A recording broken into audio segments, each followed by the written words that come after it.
오늘 우리가 함께 볼 말씀은 우리 구약성경 864면 우리 시편 86편 1절에서 17절까지의 말씀을 한 절씩 교독합니다. 구약성경 864면 시편 86편 1절에서 17절까지의 말씀입니다. 제가 1절을 읽습니다. 여호와여, 나는 가난하고 궁핍하오니 주의 귀를 기울여 내게 응답하소서.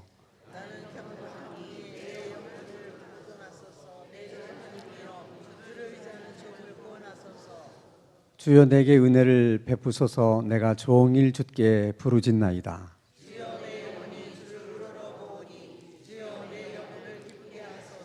주는 선하사 사죄하기를 즐거워하시며 주께 부르짖는 자에게 인자하심이 후하심이니이다.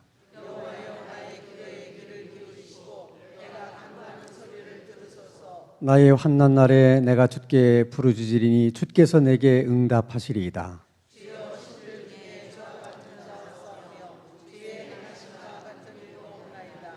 주여, 주께서 지으신 모든 민족이 와서 주의 앞에 경배하며 주의 이름에 영광을 돌리리이다.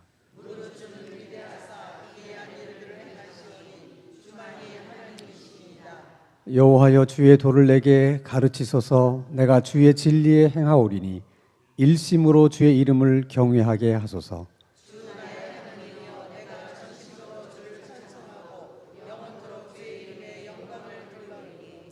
이는 내게 향하신 주의 인자하심이 크사 내 영혼을 깊은 스올에서 건지셨음이니이다.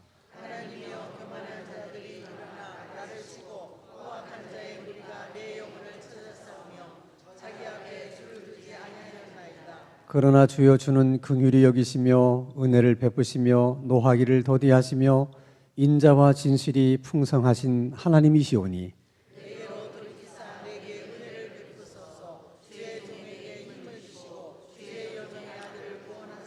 17절 다 함께.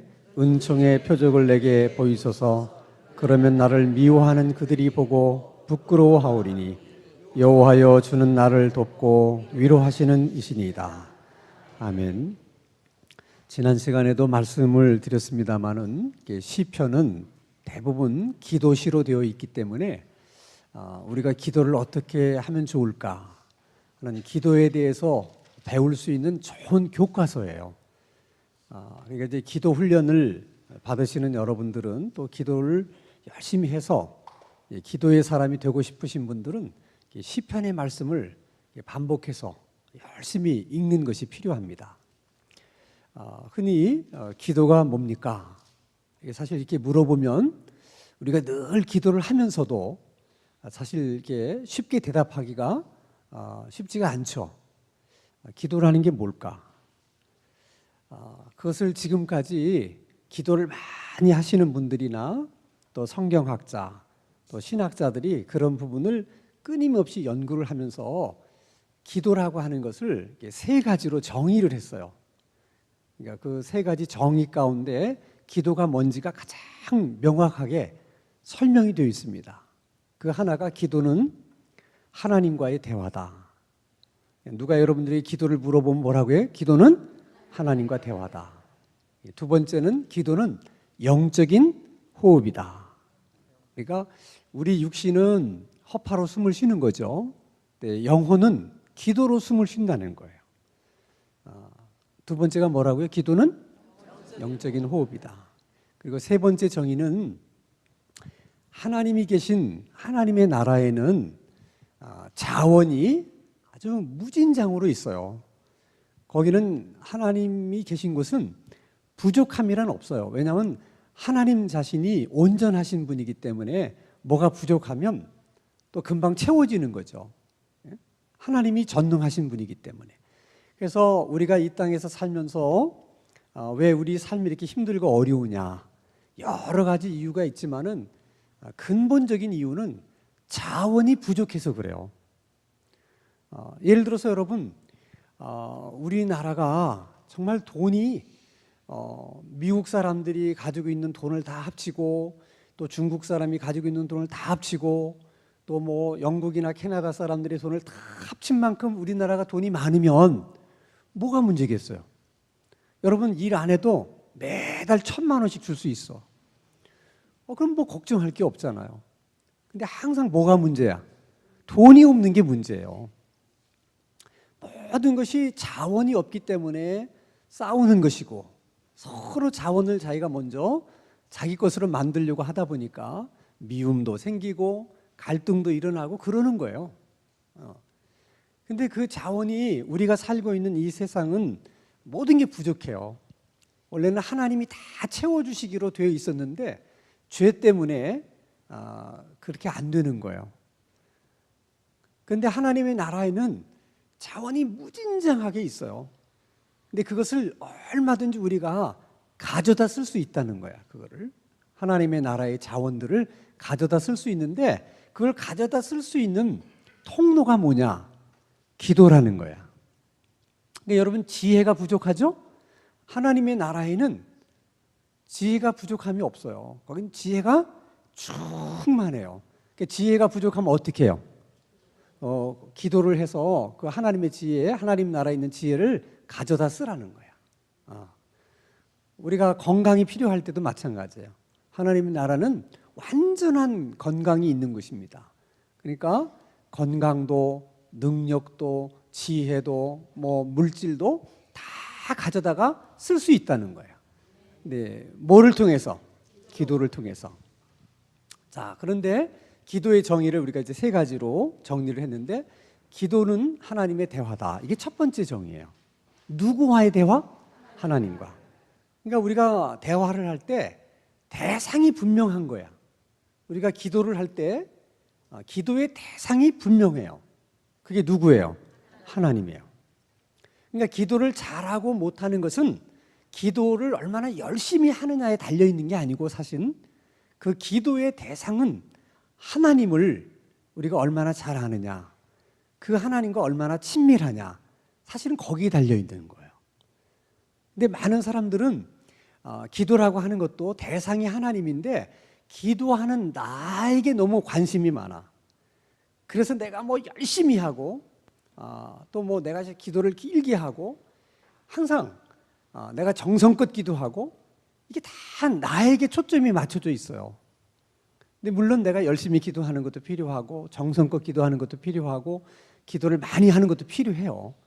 그러나 그보다 더 중요한 것은 기도의 대상이신 하나님과 친밀해지는 것이고, 그 하나님을 더 잘 아는 거예요. 그러니까 여러분들이 정말 기도에 힘이 있고 또 기도의 사람이 되고 싶으면 기도 시간도 점점 늘려나가야 되지만, 그거보다 더 먼저 여러분들이 해야 될 일은 하나님을 잘 아는 거야. 하나님에 대해서 자꾸 배우고 경험하셔야 돼. 그래야지만 정말 여러분들이 기도의 사람이 될 수 있는 거예요. 자, 그러면 우리가 기도를 하는 것은 영적인 호흡이고, 또 하나님과의 대화하고, 하나님 나라에 있는 자원들을 다 우리가 가져다 쓸 수 있는 통로다, 이렇게 배웠는데, 그럼 우리가 언제 기도를 해야 돼? 응? 항상 해야죠. 항상.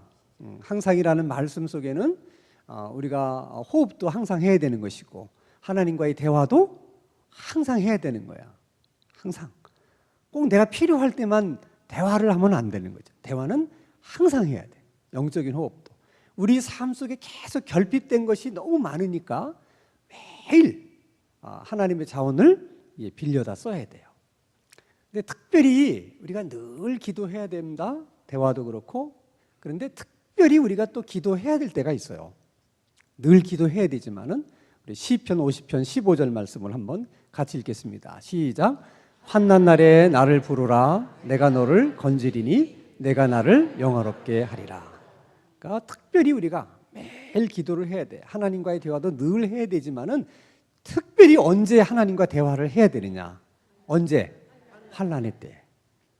환난의 때 하나님이 뭐라고 말씀하세요? 나를 부르라는 거야. 나를 찾으라는 거야, 하나님이. 근데 항상 우리의 문제는 뭐냐면, 환난의 때에 하나님을 부르지 않고 다른 걸 부르는 거죠. 지금 우리가 국가적으로 보면 지금이 환난의 때예요, 사실은. 근데 이런 환난의 때에 많은 사람들은 미국을 부르고 또 중국을 부르고 트럼프를 부르고 시진핑을 부르고 자꾸 그래요. 근데 이렇게 국가적으로도 어려움을 겪을 때 우리는 누굴 불러야 돼? 하나님을 불러야 돼요. 이럴 때 우리가 특별히 기도해야 되는 거죠. 그러니까 기도를 안 하시던 분들도 환난의 날에는 기도를 해야 된다는 거예요. 두 번째, 우리 야고보서 5장 13절입니다. 같이 읽습니다. 시작. 너희 중에 고난 당하는 자가 있느냐? 그는 기도할 것이요. 즐거워하는 자가 있느냐? 그는 찬송할지니라. 그러니까 고난을 당할 때 뭐 하라는 거예요? 기도하라는 거예요. 근데 우리의 문제는 뭐예요? 고난을 당할 때 기도는 하지 않고 뭘 해? 걱정하고 염려하고 근심을 한다는 거예요. 근데 하나님은 고난을 당할 때는 뭐 하라는 거예요? 기도하라는 거예요. 그러니까 우리가 늘 기도를 해야 되지만 특별히 언제 기도를 해야 되느냐? 고난을 당할 때 기도해야 된다는 거예요. 그러니까 여러분이 고난이 찾아왔다.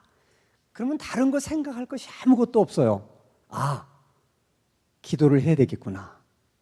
지금이 기도를 할 때구나. 지금이 하나님을 부를 때구나. 그렇게 정리를 하시면 돼. 이게 뭐 왜 이런 문제가 생겼을까? 이걸 뭐 또 어떻게 해결하면 좋을까? 그런 생각 이전에 약간 고난이 찾아왔다. 환난의 바람이 찾아왔다. 하나님을 부르라는 얘기구나. 기도하라는 말씀이구나. 그리고 기도에 들어가면 돼. 그럼 여러분들이 복잡하게 생각했던 것들이 그 기도하는 가운데 다 정리가 되고 다 해결이 되는 거야. 그러니까 여러분, 하나님의 자녀된 우리들에게 가장 큰 무기를 주신 것이고 가장 큰 은혜를 주신 것이고 가장 큰 복을 주신 것이 뭐냐? 기도예요. 이걸 주면 다 준 거라니까. 근데 이거를 잘 우리가 활용을 하셔야 돼. 자, 그러면 기도를 할 때 그러니까 기도가 기도되기 위해서는 그 기도의 내용 가운데 어떤 내용들이 들어가야 되느냐? 그럴 때 보통 이제 5가지를 얘기하죠. 처음에는 감사, 그다음에 자기의 개인적인 간구, 또 다른 사람을 위해서 하는 중보기도, 또 자신의 잘못을 자복하는 거, 그다음에 하나님을 찬양하는 거. 순서는 좀 이렇게 바뀔 수 있지만은 기도 가운데 이 5가지 내용이 다 들어가면 제일 균형 잡힌 기도라고 말할 수가 있어요. 근데 시편의 이 기도를 보면 이 5가지가 다 들어가 있는 기도가 있고 그 중에 3개만 들어가 있는 기도도 있고 2개만 들어가 있는 기도도 있어요. 그러니까 상황에 따라서 조금씩 다 다르죠. 오늘 시편 86편을 여러분 읽어보면 2가지가 반복돼서 나와요. 하나는 간구와 다른 하나는 찬양이에요. 우리가 언뜻 생각하면 간구는 내가 필요해서 하나님 앞에 기도를 하는 거니까 우리의 관심은 간구에 많아. 그리고 찬양이라고 하는 것은 어떻게 보면 내가 간구하는 거하고는 상관이 없잖아요. 내가 이게 뭐가 필요한데 필요한 걸 주세요. 내가 이게 어려운데 이거 해결해 주세요. 우리는 관심이 거기 있는데 그냥 하나님을 뭐 높이고 찬양하는 것은 이게 기도하고 무슨 관련이 있나 이런 생각이 들잖아요. 근데 아주 밀접한 관련이 있는 거예요. 그런 거를 우리가 이런 시편의 기도를 통해서 이제 우리가 배우게 되는 것이죠. 시편 86편은 1절부터 17절까지 되어 있는데 내용은 이렇게 3등분이 되어 있어요. 1절에서 5절까지가 되어 있고 똑같은 1절에서 5절의 내용이 6절에서 10절까지 또 한 번 반복이 돼요. 그리고 그것이 다시 14절에서 17절에 또 한 번 반복이 됩니다. 그러니까 똑같은 기도 내용을 표현만 좀 다르게 해서 몇 번 한다? 3번을 하고 있어요. 그러니까 같은 내용을 이렇게 여러 번 하는 것은 중언부언하는 기도가 아니고, 그리고 이제 여러분들이 오해를 하시면 안 되는 거예요. 중언부언이란 뜻이 없는 무슨 의미인지도 모르는 얘기를 그냥 반복해서 하는 것이 중언부언이고, 확실한 기도의 내용이 있는 것을 3번을 반복하든 4번을 반복하든 그것은 중언부언이 아니고 간절함의 표현이야. 그래서 시편 기자가 왜 똑같은 거를 3번이나 반복하겠어? 그만큼 간절하다는 거예요. 간절하다는 거예요. 그래서 여러분들이 이제 17절까지 돼 있지만은 1절에서 5절의 말씀을 잘 알면 똑같은 것이 두 번 반복되니까 다 17절까지 안 해도 되는 거죠. 그러면 1절에서 5절까지를 한번 우리가 한 번씩 1절씩 한번 보겠습니다. 자, 86편 1절입니다. 같이 읽습니다. 시작. 여호와여, 나는 가난하고 궁핍하오니 주의 귀를 기울여 내게 응답하소서. 끄지 마시고 그냥 놔두세요. 자, 기도를 시작하면서 여호와여, 그게 우리 기도의 대상이죠. 그게 부릅니다.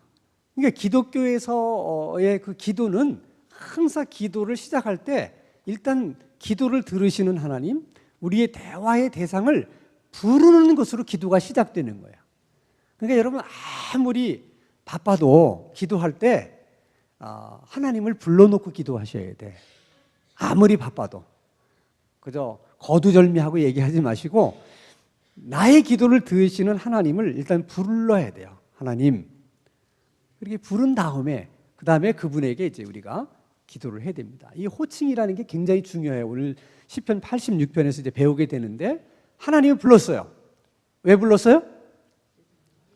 내가 뭔가를 말할 것이 있기 때문에 하나님을 부른 거예요. 그리고 얘기를 해요. 나는 가난하고 궁핍하오니. 이것이 지금 시편 기자의 입장에서는 환난의 때고 이것이 고난을 당하고 있는 상황이에요. 그러니까 시편 기자가 겪고 있는 환난과 고난을 뭐라고 표현했어요? 나는 가난하고 궁핍하다. 그렇게 표현한 거예요. 그러니까 저 상황이 어떤 상황인지는 우리는 잘 몰라요.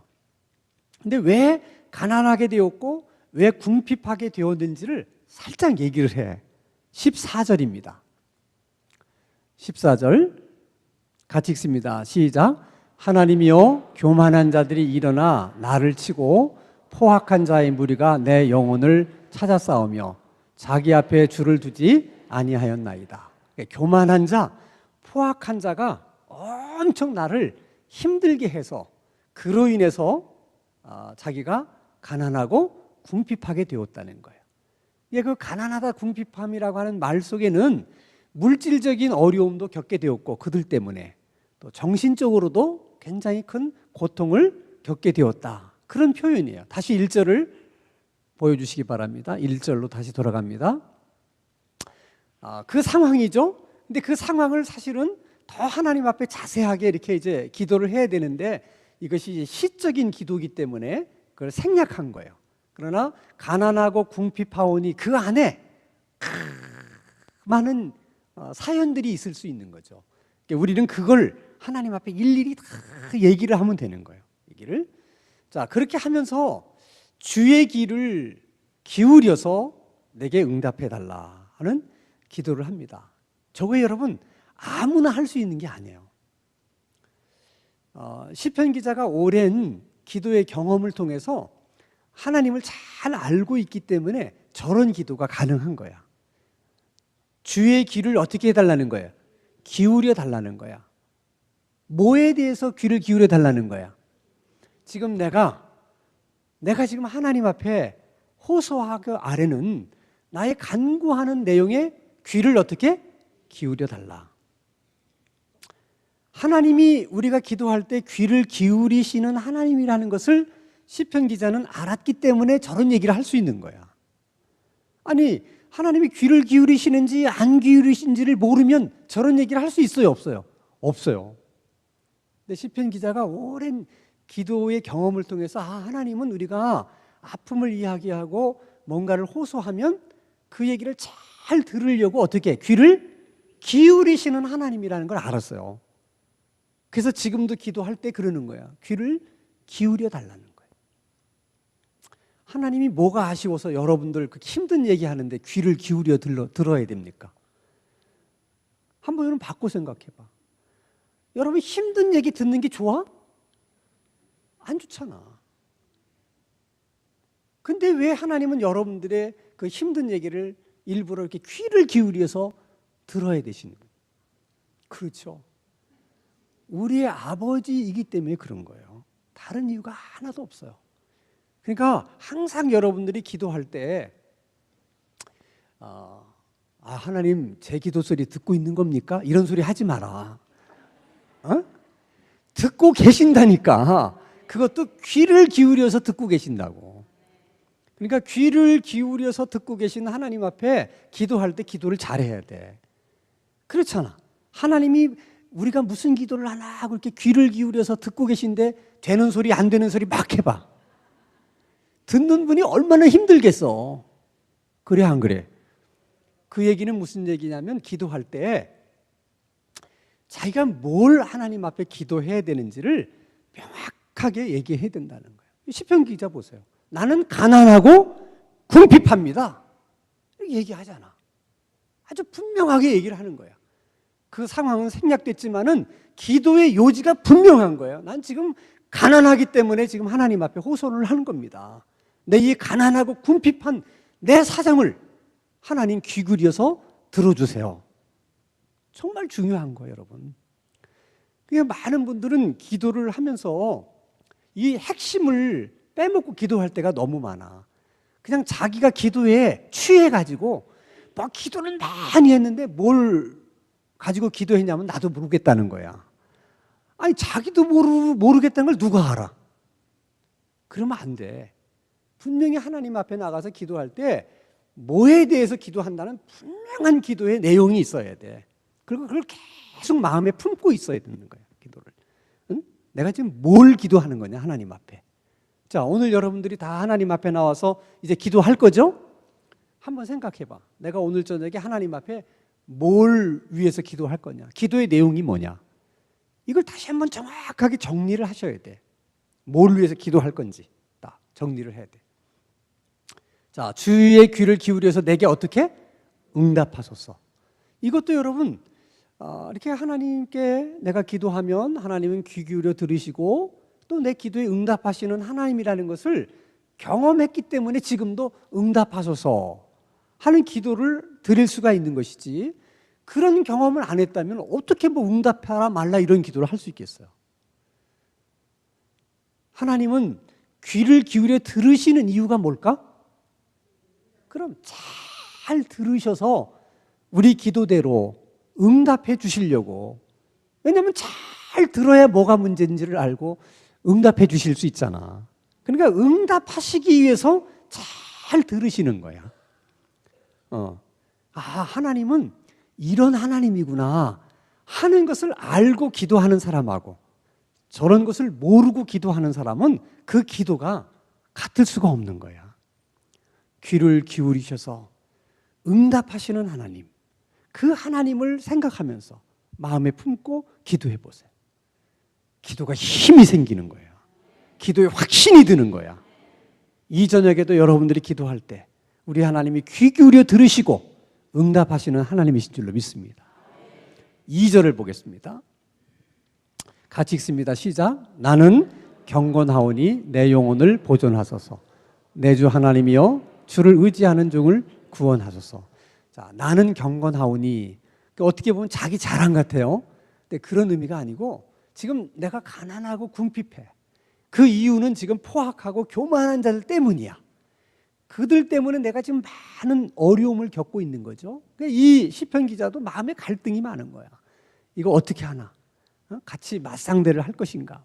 여러 가지 생각이 많은데 지금 시편 기자는 그럼에도 불구하고 자기는 신앙적인 방법으로 기도하는 것으로 이 문제를 해결해야 되겠다, 그런 생각을 가진 거야. 그래서 지금 하나님 앞에 그렇게 얘기하는 거예요. 하나님, 이런 문제를 내가 인간적인 방법으로 나는 그들과 똑같이 그렇게 하지 않겠습니다. 내가 그러려고 지금 하나님 앞에 기도하는 것입니다 하는 것을 저렇게 표현한 거예요. 나는 경건하오니 내 영혼을 보존하소서라는 말은 쉽게 말하면 응답하소서, 그 말을 또 저렇게 다르게 표현하는 거예요. 그 다음 구절이 중요해요. 내 주 하나님이여. 호칭이 확 바뀌었어. 1절에는 뭐라고 그랬죠? 여호와여. 그렇죠? 1절에서는 여호와여 그렇게 이름을 부르다가 그 다음에 나올 때는 내 주 하나님, 이렇게 호칭을 바꾸는 거라. 아니 왜 호칭을 바꿀까? 1절에서 여호와여 그러면 2절에서도 나는 경건하오니 내 영혼을 보존하소서 여호와여 이렇게 해도 되잖아. 이게 호칭을 바꾸는 이유가 있는 거야. 호칭이 달라지는 것은 나와 하나님과의 관계 설정을 새롭게 하는 거예요. 자, 여러분, 내가 하나님을 아버지라고 부른다는 것은 하나님은 아버지고 나는 자녀죠. 내가 자녀이기 때문에 하나님을 아버지라고 부르는 거야. 그러니까 아버지 이렇게 부를 때는 지금 누가 기도를 하고 있어? 아들이 기도하는 것이고 딸이 기도하는 거야. 느낌이 달라요, 여러분. 남의 아버지한테 내가 하는 게 아니란 말이야. 그러니까 정말 내가 하나님의 자녀로서, 내가 하나님의 아들로서, 하나님의 딸로서 내가 지금 하나님 앞에 호소합니다. 이걸 강조할 때는 자꾸 여호와라는 이름보다 아버지, 아버지 하나님, 아버지 이름을 계속 불러야 돼. 아버지 하나님, 아버지를 불러야 돼. 나는 아버지의 아들입니다. 저는 아버지의 딸입니다. 그걸 계속 강조하는 거죠. 내 주 하나님 할 때 주라고 하는 말은 하나님이라고 하는 이름을 주라고도 대신 부르기도 했지만은 주라는 뜻 가운데는 주인이라는 의미가 있어요. 주인. 그러니까 하나님을 주라고 부른다는 것은 나는 뭐야? 종이야. 그래 주님 이렇게 우리가 부를 때마다 나는 예수님의 종입니다. 그 생각을 갖는 거예요. 그러니까 정말 내가 주님의 어떤 종으로서 내가 하나님 앞에 간구합니다. 종의 필요를 주인이신 하나님이 채워주셔야지. 주인의 종 나를 주인이 책임져 주지 않으시면 누가 나를 책임져 주시겠습니까? 그런 의미를 담을 때는 주님이라고 하는 호칭을 계속 쓰는 게 좋아요. 그러니까 호칭을 어떻게 부르느냐에 따라서 기도의 맛이 확 달라지는 거야. 그러니까 호칭에 관심을 많이 가지셔야 돼요. 주를 의지하는 종을 구원하소서, 보존하소서, 구원하소서, 다 이게 뭐야? 응답해 달라는 말을 시적으로 저렇게 다르게 표현을 한 거예요. 3절을 보겠습니다.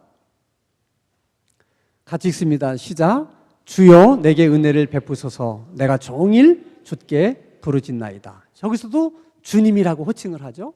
은혜를 베푸소서, 그것도 응답하소서 하는 말과 같은 말이에요. 내가 어떻게? 종일 주께 부르짖나이다. 왜 종일 부르짖어야 되는가?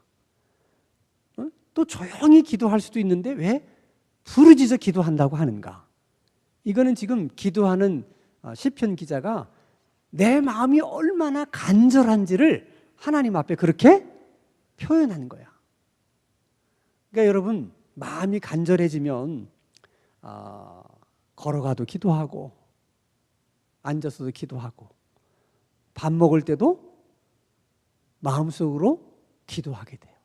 그게 종일 기도하는 거야. 너무 간절해지면 그렇게 돼요. 간절하면. 그리고 마음이 간절하면 입에서 소리가 나와.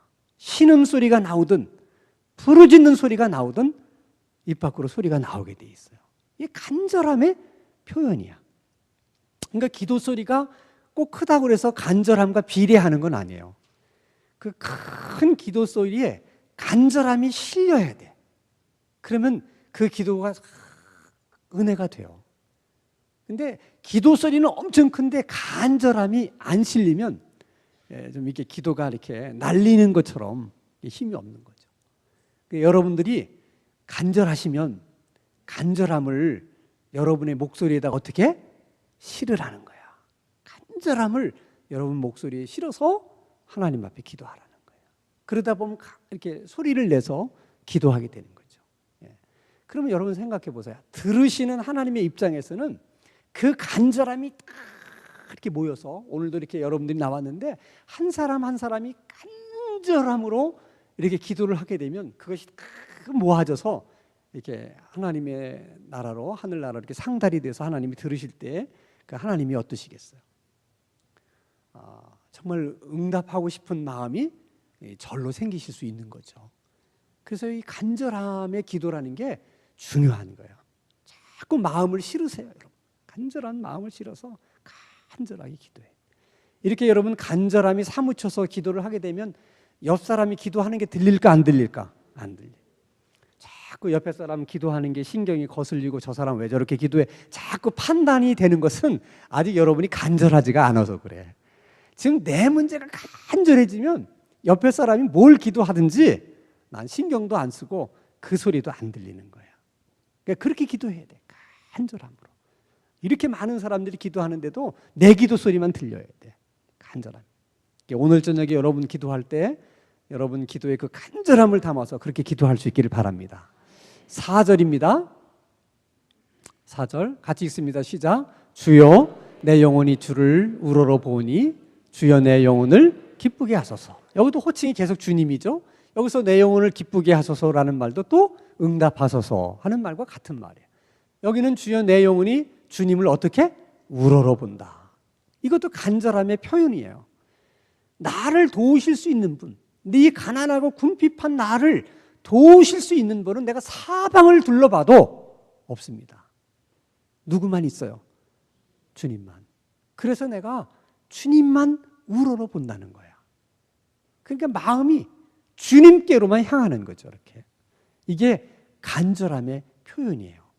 근데 여러분 그냥 똑같은 기도라도 이렇게 간절함을 하나님 앞에 표현하잖아요. 지금 경청해서 들으시는 하나님께서 그 간절함을 이렇게 표현을 하니까 듣는 사람도 감동이 되는 거예요. 그래서 그러니까 여러분 우리가 언뜻 생각하면 뭐 하나님이 뭐 전능하신 분이니까 뭐 다 아실 텐데 굳이 뭐 그렇게 기도할 필요가 있을까? 이제 우리가 그렇게 생각할 수 있어요. 그럼 뭐 하나님이 다 아시는데 기도는 왜 해? 기도 안 해도 다 알지. 기도는 하나님과의 대화예요. 중요한 것은 대화기 때문에 알아도 어떻게 대화를 해야 되는 거야. 그건 또 여러분 우리 뭐 가정을 예를 들어도 다 알아요. 자, 여러분 자녀가 학교를 다녀. 그러면 학비를 내야 돼. 그걸 엄마나 아버지가 알아요, 몰라요? 다 알아요. 대학생 같으면 1년에 2번 내요. 봄학기 한 번 내고 가을학기 한 번 내요. 가을학기가 다 돼가고 있어요. 그러면 이제 학비를 또 공납금을 내야 될 때라는 것을 알아요. 알지만 자식이 엄마 이번 학비가 얼마 나왔어요. 주세요. 얘기하는 거 하고 뭐 매 학기마다 엄마가 줬으니까 뭐 알아서 하겠지 하는 거 하고는 뉘앙스가 다른 거야. 기도라는 것도 마찬가지예요. 하나님이 다 아시지만 자녀된 우리들이 그 마음을 하나님 앞에 얘기하기를 원하시는 거야. 그래서 기도라고 하는 것을 우리에게 주신 거예요. 그러니까 할 수 있으면 여러분이 간절함을 자꾸 하나님 앞에 표현하는 게 중요해. 그 다음에 5절입니다. 같이 읽습니다. 시작. 주는 선하사 사죄하기를 즐거워하시며 주께 부르짖는 자에게 인자함이 후하심이니이다. 이건 이제 하나님을 찬양하는 거예요. 1절, 2절, 3절, 4절은 자기 간구를 주로 하고 이제 5절에 오면 자기가 경험했던 하나님을 높이고 찬양합니다. 주님은 어떤 분이다? 선한 분이다. 그래서 사죄하기를 즐거워하시는 분이다. 이건 시편 기자가 경험한 하나님을 높이는 거예요. 자, 하나님이 선하신다는 거 다 알아 몰라? 다 알아요. 그러나 이걸 내 입으로 주님은 선하십니다. 이렇게 이야기를 할 때 하나님이 영광을 받으시는 거야. 그러니까 자꾸 하나님을 높여야 돼. 자, 주는 선하사 사죄하기를 즐거워하시며 주께 부르짖는 자에게는 뭐가? 인자하심이 후하신 분입니다. 이렇게 하나님을 찬양하는 거예요. 높이는 거예요. 자, 그러면 하나님의 입장에서 저 기도를 들었어. 하나님은 선하셔서 사죄하기를 즐거워하시고 또 이렇게 주께서 부르짖는 자에게 인색하지 않으시고 이렇게 아주 인자함이 후하신 하나님이십니다. 라고 하나님을 높였어. 근데 하나님이 인색할 수 있어 없어? 안 되는 거야. 아니 이렇게 하나님을 다 시편 기자가 높였어. 그걸 다 하나님이 접수를 한 거야.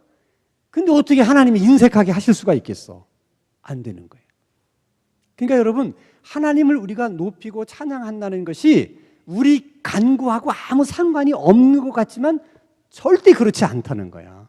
찬양을 많이 하면 할수록 하나님이 우리의 기도를 응답해 줄 가능성이 훨씬 많은 거예요.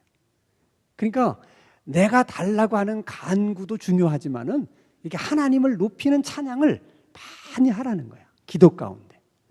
그러려면 하나님을 알아야 높이지. 그래서 하나님을 경험하는 것이 중요해요. 그럼 여러분들이 거창하게 남에게 들은 얘기 가지고 높이려고 하지 말고 내 생활 속에서 경험한 하나님, 그것이 아주 작은 거라도 내가 경험한 하나님을 높이는 게 중요해. 그럼 내가 하나님에 대해서 하나밖에 경험한 게 없다. 그러면 그걸 계속 반복해서 하나님을 높이라고. 그러면 하나님이 자신을 높이는 이것을 자녀가 막 이렇게 기도하면 하나님이 기뻐하세요. 근데 아는 게 그거 하나밖에 없어서 매번 그걸 반복하는 거예요. 되풀이해. 그럼 하나님의 입장에서 딱하죠. 그러니까 레파토리가 너는 어떻게 하나밖에 없냐. 그러면 하나님이 어떻게 하겠어? 그 다음에 그렇지, 왜? 하나님이 그 소리를 듣기를 원하시니까. 자녀들이 아버지를 높이는 얘기를 들으실 때 하나님이 영광을 받으시고 영화로우시거든요. 근데 레파토리 하나만 계속 갖고 그러니까 하나님이 답답해. 애따 하나 더 준다. 그러면 레파토리가 2개가 되는 거야. 또 계속 높여. 그러면 어떻게 또 하나 주고. 그래서 하나님을 계속 경험하게 되는 거예요. 그래서 기도가 중요한 거예요. 자, 그리고 이제 6절부터 10절까지 또 한 번 반복돼요. 이 내용이. 중요한 건 11절이야. 이게 기도를 하면서 서원을 해요. 서원. 이 기도 가운데 기도의 내용에는 들어가 있지만은 굉장히 중요한 거예요. 자, 11절 같이 읽습니다. 시작. 여호와여 주의 도를 내게 가르치소서. 내가 주의 진리에 행하오리니 일심으로 주의 이름을 경외하게 하소서. 뜬금없이 기도를 하다가 여호와의 주의 도를 내게 가르치소서 하는 기도를 드리는 거야. 이 기도의 의미는 뭐냐면 지금 내가 가난하고 궁핍해서 그래서 너무 힘들고 어려워서 지금 하나님 앞에 기도하고는 있는데 시편 기자는 이런 생각을 한 거예요. 지금 내가 겪고 있는 그 가난하고 궁핍하고 어려운 이 상황 속에서도 하나님이 내게 가르치실 것이 있다면, 그리고 이 상황 속에서, 이 어려운 상황 속에서 환난의 때, 고난의 때에 내가 배워야 될 것이 있다면 하나님 가르쳐 주세요.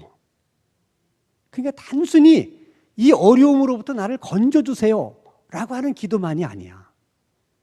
이 어려움 상황 속에서 내가 꼭 배워야 될 것이 있다면 주님 가르쳐 주십시오. 그러면 내가 진리에 행한다. 말씀대로 제가 그렇게 살겠습니다.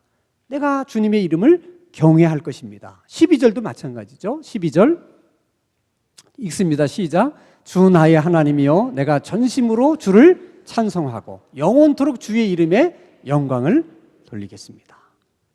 이게 좀 다르죠. 그저 어려운 문제가 있는데 이거 빨리 해결해 주세요. 그렇게만 기도하는 것이 아니라 이 어려운 환경 속에서 하나님 가르치실 것이 있으면, 내가 배워야 될 것이 있으면 말씀해 주십시오. 그러면 제가 말씀대로 살겠습니다. 하나님 경외하겠습니다. 전심으로 하나님께 영광을 돌리겠습니다. 이렇게 기도를 하는 거야. 이게 이제 우리의 기도하고 조금 다른 면이에요. 항상 우리는 기도할 때 기도를 들으시는 하나님에 대한 관심보다 항상 어려움을 호소하고 있는 나에게 관심이 너무 많아. 그러니까 기도하면서도 항상 우리의 관심은 어디에 있느냐? 빨리 응답을 받아서 이 문제가 해결됐으면 좋겠다 하는 데만 있는 거예요, 우리는. 그런데 하나님의 관심은 그렇지 않아요. 자, 하나님의 관심은 우리가 막 어려워서 도와주세요. 이 문제 해결해 주세요. 기도해요. 하나님이 그래, 내가 네가 그렇게 간절하게 내가 부르짖으니까 내가 네 문제를 해결해 주겠다. 근데 그 다음은 어떻게 할 건데? 항상 하나님은 거기에 관심이 많아. 그 다음에는 어떻게 할 건데? 근데 우리는 뭐예요? 거기까지는 하나님 신경 쓰지 마세요. 그건 내가 알아서 한다니까요. 하나님이 하실 일은 그냥 도와주시는 거예요. 하나님이 하실 일은 그냥 응답해 주시는 거예요. 그 다음에는 신경 쓰지 마세요. 그 다음엔 제가 알아서 다 할게요. 그게 우리들의 마음이야. 근데 하나님은 응답에 대한 관심보다 응답 이후에 우리가 어떻게 할 것이냐에 대한 관심이 더 많은 거예요. 그럴 수밖에 없어요. 주시는 분의 입장에서는. 자, 하나님 내가 너무 힘들어요. 5천만 원만 좀 어떻게 해주세요. 5천만 원, 5천만 원, 5천만 원. 근데 하나님이 그리고 5천만 원 좀 더 어떻게 할 건데 하나님은 궁금하지 왜? 아니 5천만 원 줬더니 이게 술 퍼마시고 말이야 바람 피고 그러면 어떻게 해? 아니 웃지만 그런 사람 많아요. 응답받고 나서 딴소리 하는 사람 많다니까. 그러니까 하나님 앞에 기도할 때 이런 서원이 필요한 거야. 하나님, 내가 이렇게 절박해서 하나님 앞에 기도하는데 이 기도를 하나님이 응답해 주시면 제가 어떻게 하겠습니다. 이게 어떤 조건을 걸어서 응답해 달라는 것이 아니고 내 마음에서 우러나서 그런 하나님이 은혜를 베푸신다면 그 은혜를 받은 자로서 마땅히 이렇게 해야 되지 않겠습니까? 이렇게 하겠습니다 라고 하는 것을 하나님 앞에 아뢰는 거죠. 그런 기도가 응답이 빨라요. 대부분 그렇게 기도하면 거의 하나님이 응답해 주세요. 아니 자녀가 이 어려움 속에 해결돼서 바르게 살겠다는데 왜 하나님이 응답에 인색하시겠어요? 그저 하나님의 관심은 우리가 하나님 앞에서 바르게 살겠다고만 하면 뭐든지 다 주실 수 있는 분이에요. 다. 그게 중요한 거야. 하나님 앞에서 내가 어떻게 살겠다 하는 거. 그게 중요해요. 13절에 보면 그 서원 끝에 이렇게 얘기해요.